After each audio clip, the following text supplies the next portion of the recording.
Hey everyone! There are several initializers available to create a button. We can create a button with an optional role, an action to run when the user taps on the button, and a label. Let's implement a private function named onTap and pass it into the action parameter.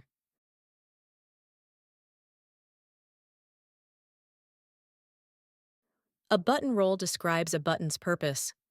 The destructive role indicates that a button performs a destructive action, like delete user data. The cancel role indicates a button that cancels an operation, and the none role is the default value if we omit the role parameter. We can drop the label parameter name and use a trailing closure instead. Let's change the label's foreground color. We can pass any view into the label parameter.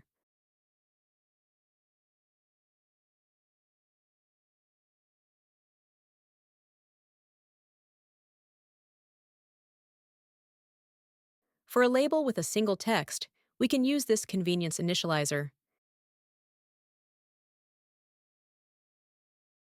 And for a label with text and an image, we can use this convenience initializer. Please note that we have an image in the asset catalog named like, and the Generate Swift Asset Symbol extension's build setting is enabled. Xcode 15 enables it by default for new projects. You need to turn it on for existing projects. To use a system image, we can change the image parameter name to the system image parameter name.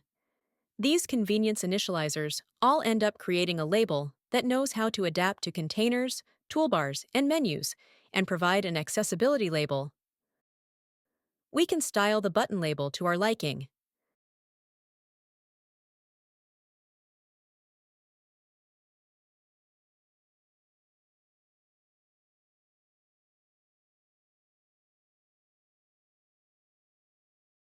Same result with another initializer.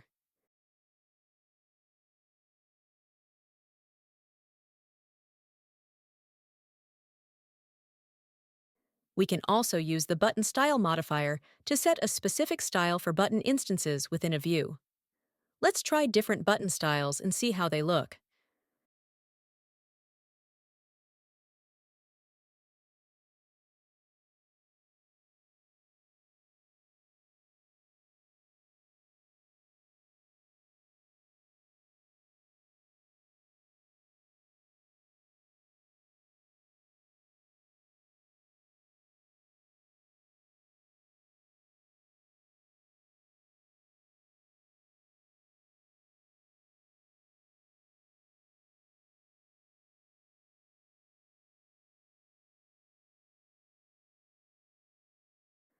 To change the shape of a button with bordered or bordered prominent button styles, we can use the button border shape modifier. The possible button border shapes are automatic, capsule, circle, and rounded rectangle. The automatic button border shape is a shape that defers to the system to determine an appropriate shape for the given context and platform.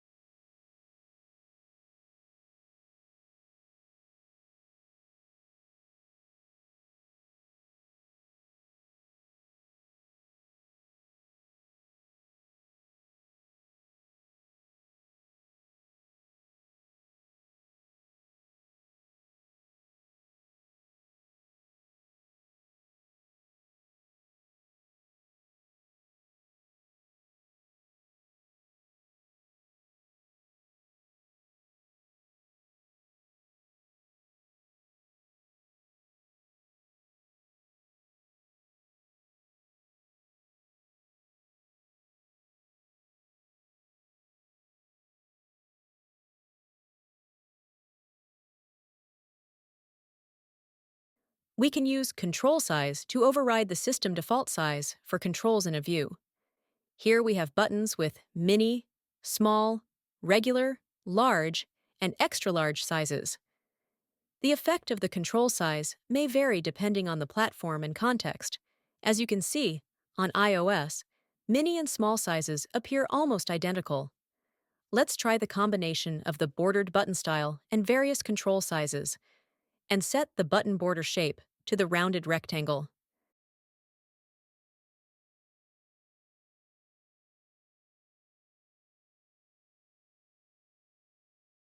Now let's create a custom button with another approach.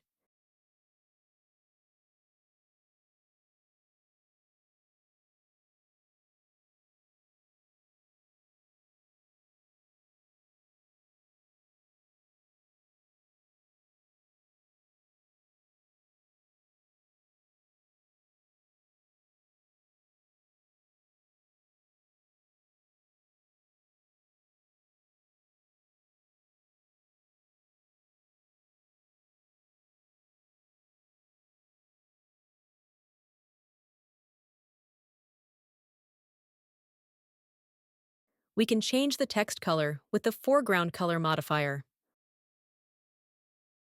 Hold the Option key and click. As you can see, the foreground color modifier is deprecated, and we should use the foreground style modifier instead. Foreground style modifier sets a view's foreground elements to use a given style. You can use any style that conforms to the shape style protocol, like a color or a gradient.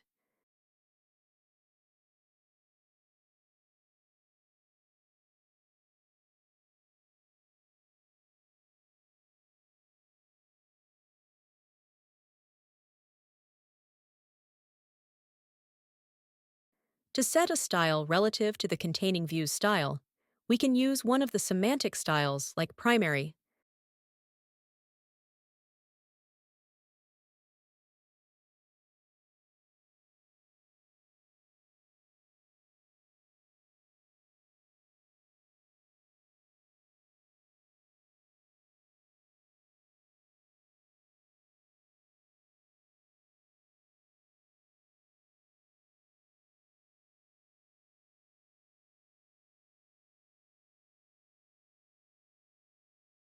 Let's turn this button into a reusable component to use anywhere.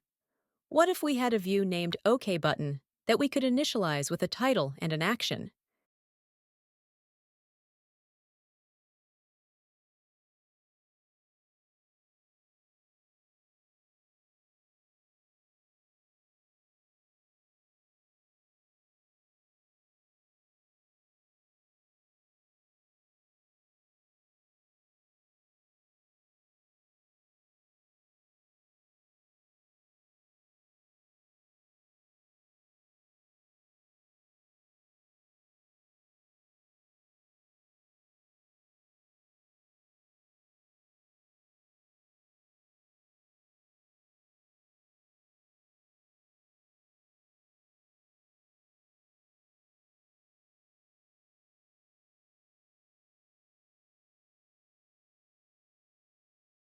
To customize the next button, what if we had a modifier-like method that applies our custom styles to any button instance? Let's extend the button type by implementing a method named custom bordered button style.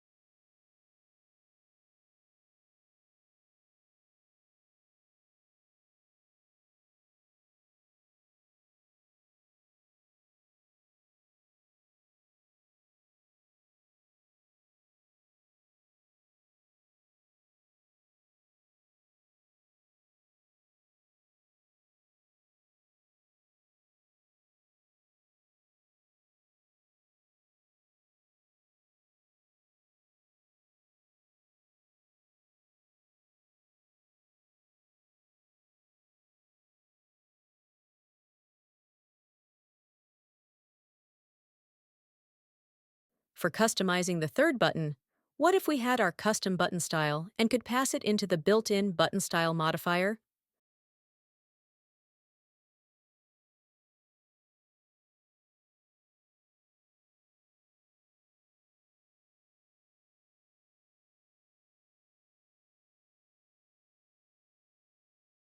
Let's define a struct that conforms to the button style protocol and name it custom capsule button style.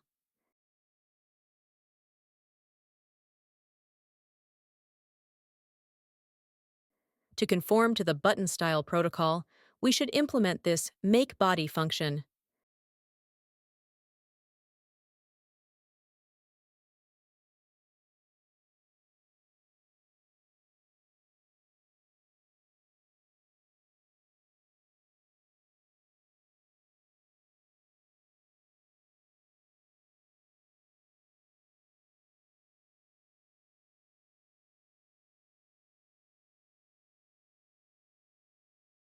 We can use a custom shape like this capsule shape to clip the background. If you want to learn more about its implementation, there's a link for that in the description. The problem with this approach is that our button will no longer automatically react to taps by making it brighter, which might make it seem less responsive to user interactions. To fix it, we can use the configuration object to check if the button is currently being pressed, to modify our styles accordingly. The system will still automatically apply animations when transitioning between our buttons pressed and default states. When using button style protocols, we can apply a style to an entire view hierarchy at once. For example, we have two buttons here, stacked in a V-stack. We can style both buttons by applying our custom capsule button style directly to the V-stack like this.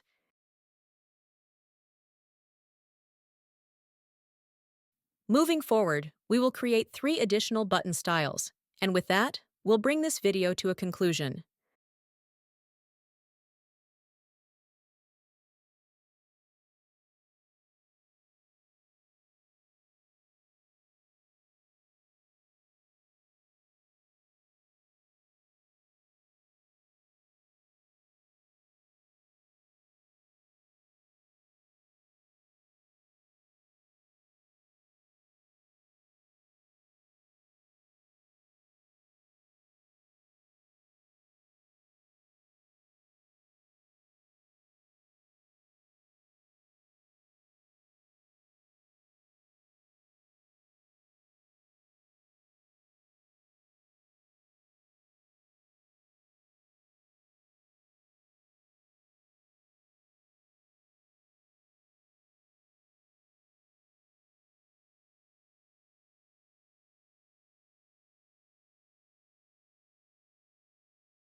To fix the indentation, select the lines you want.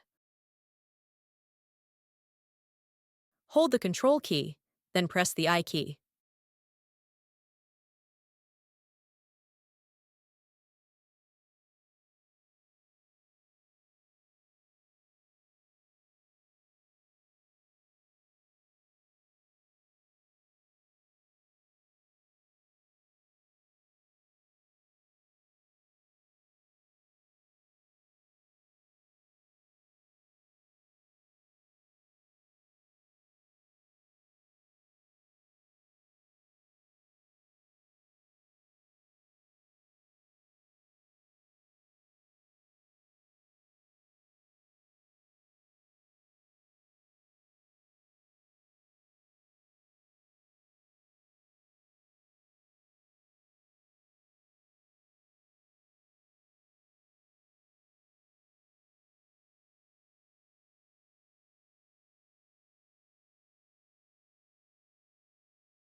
Holding the Shift and the Control keys and left click will create a new cursor on every click, so we can edit multiple lines.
That's all there is to it.